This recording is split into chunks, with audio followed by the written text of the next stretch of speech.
Hello everyone, myself Dr. Seema Rathi from School of Law and Legal Studies, Sage University, Bhopal. My today's video lecture is on acceptance, that is related to Indian Contract Act 1872.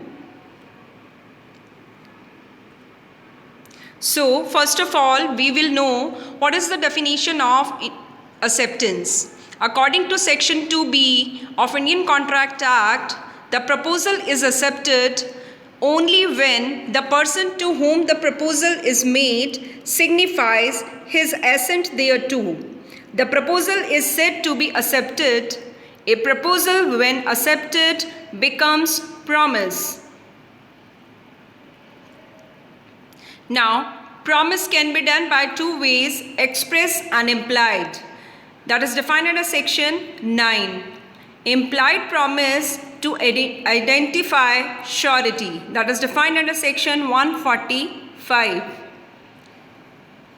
Now, Section 3 says that communication of acceptance, which I already discussed in the previous slides.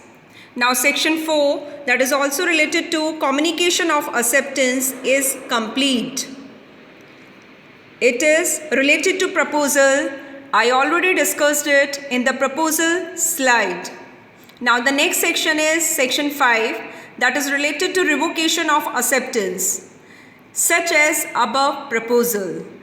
Now next section is Section 6, that is revocation how made, mode of revocation of acceptance, that is already discussed in the previous slide.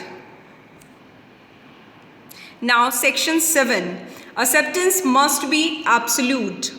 In order to convert a proposal into a promise, acceptance must be absolute and unqualified, that is, without any qualification or condition. Valid acceptance must be ad idem.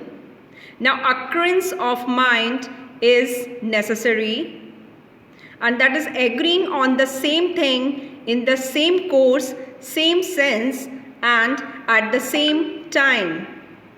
If the manner of acceptance is not mentioned, it must be done in general or reasonable manner. Now, if it's not accepted in the same manner, then acceptance in itself not cancelled.